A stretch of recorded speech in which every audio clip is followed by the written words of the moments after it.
Thank you, Mr. Speaker. I realize this microphone is broken, and this is the one I chose to stand at for a reason I will share in a moment, but a moment of personal privilege, please. Proceed, gentlemen. Thank you, Mr. Speaker. I was going to try to keep it together today, but the gentleman from Jefferson didn't get things started off real good in that regard. But I want to start with some thank yous to some people who don't get enough recognition in this house. And it starts with the chief clerk. The chief clerk is one of the hardest working people in this building. He has been a fixture of this institution and a great source of continuity and leadership. And I want everybody to take the chance to acknowledge the incredible service of the chief clerk.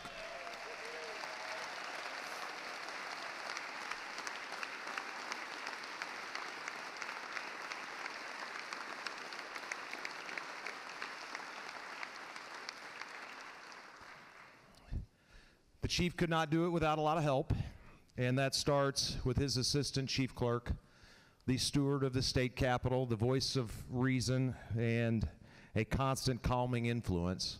She and her staff do an incredible job when things get chaotic. They clean up our mistakes, and we are very, very grateful for the long hours that they put into this building.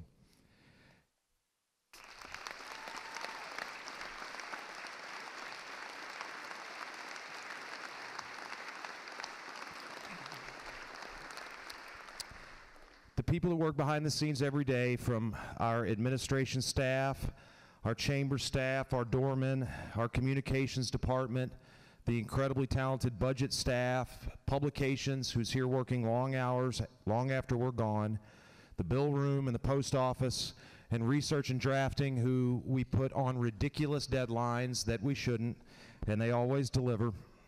Maintenance and operation, and our IT department. We have an incredible team of people that keeps this building running, and they all deserve our appreciation.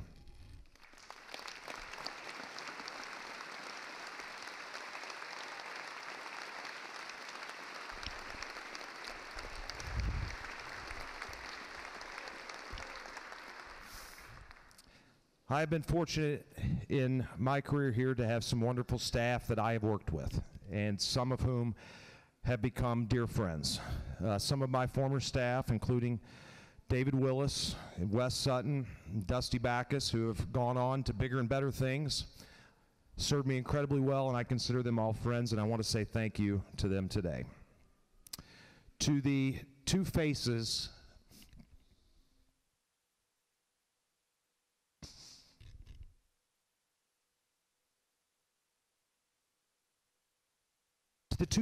of my office, Leanne and Lisa, who you all know,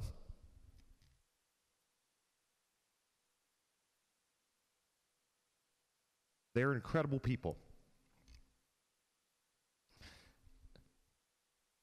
They've helped to manage me, they've helped to manage our office, and they have always been willing to greet you all with a smile, even when I might not have been.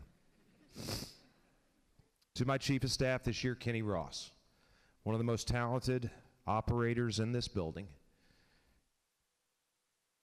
He's done an incredible job at keeping our office on track, and I know in whatever capacity he continues to serve in this institution, the institution will be lucky to have him. To Alex Kirchen, who's been my legal counsel this year, we put him under more stress and strain this year than he probably deserved, but he's handled it the way he always does, with integrity and usually with a smile.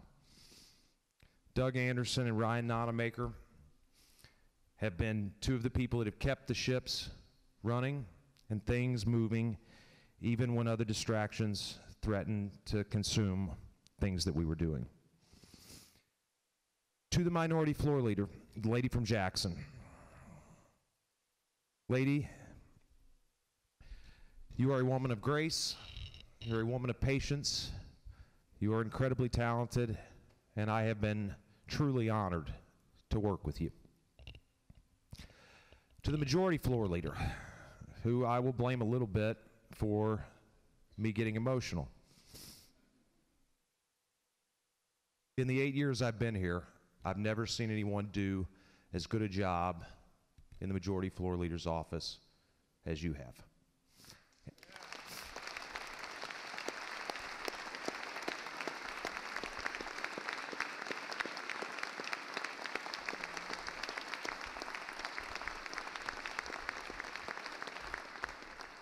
And that includes myself, gentlemen, so that's a high compliment. But to the most important people in my life, my family, that makes it possible for me to do this. My mother and father, my son Sawyer and daughter Briley, and my beautiful and exceedingly patient wife. Thank you.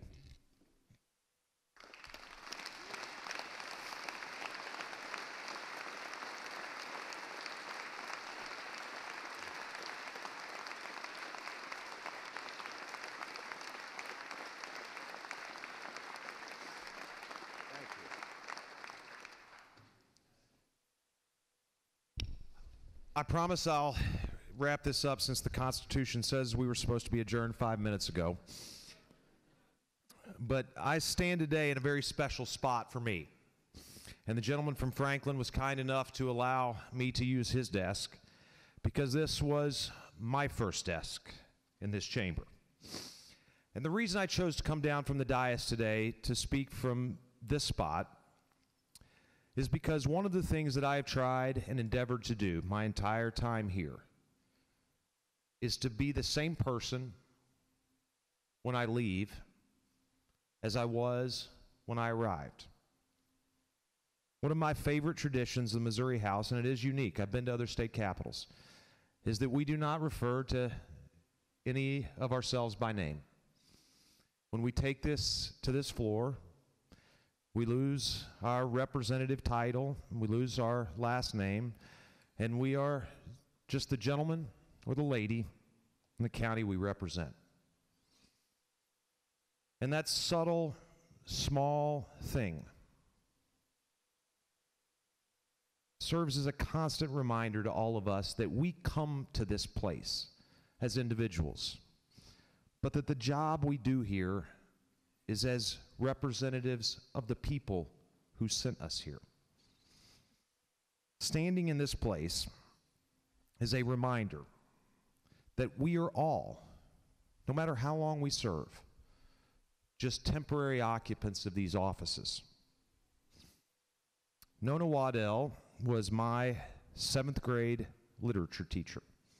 And one of the worst things about that class when I was in junior high school is that we had to memorize certain passages from Shakespeare or famous speeches, and I hated it. I never understood what the point was of memorizing it. And most of the things that she made us memorize and recite, I've forgotten. But there is one passage from Shakespeare, interestingly enough, from Macbeth. Most of you that know me know that I'm not the kind of guy that's picking up a Shakespeare play in the middle of the night. But that passage from Macbeth has stuck with me my entire life since I was in the 7th grade. And for some reason, over the last couple of weeks, I remembered it. And that passage, very briefly, and I'll probably butcher some of the words, but it's tomorrow and tomorrow and tomorrow. Creeps in this petty pace from day to day to the last syllable of recorded time. Out, out, brief candle. Life is but a poor player, a walking shadow that merely struts and frets its hour upon the stage and then is heard no more. I've had my opportunity in this chamber to strut and fret my hour upon the stage. And all of us have. You see, we are part of a unique system of government. It's unique in the entire world. And the institution of the Missouri House is unique. And it will always, and it always has, held a special place in my heart. As a child, I sat on that side gallery, and I watched the men and women who served here before us. And I thought it was the most amazing thing I had ever seen.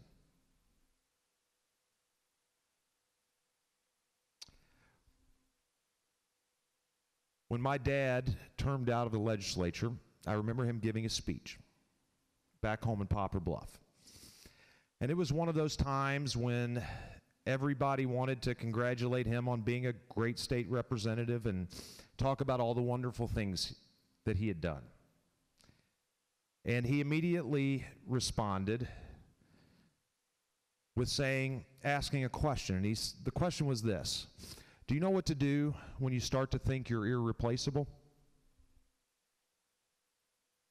Put your fist in a bucket of water, pull it out, and watch how quickly the hole fills up.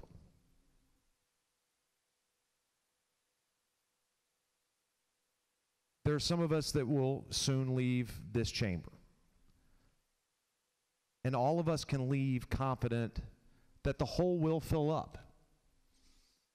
Since the beginning of our nation and our state, an unbroken line of men and women have engaged in public service. Now, that is not to say that the time we spend here, that the time we get to spend strutting and fretting our hour upon the stage doesn't make a difference, because it does. All of you know that I have had a deep respect for this institution, for the process that we employ. It's very important to me every day, because that process generally leads us to better results. But the only reason that that process leads to good results is because good people, amazing people, choose to engage in public service. At a day and time when it is so easy to get cynical about public service,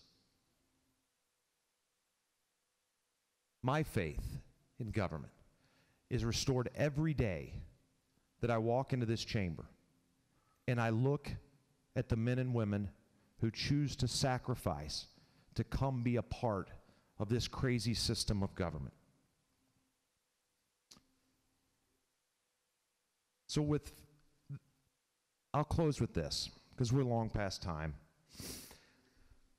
But it is my prayer that each of us, whenever we leave here, are just as proud knowing that we embodied the values that built this great state, and they're still held by Missourians today.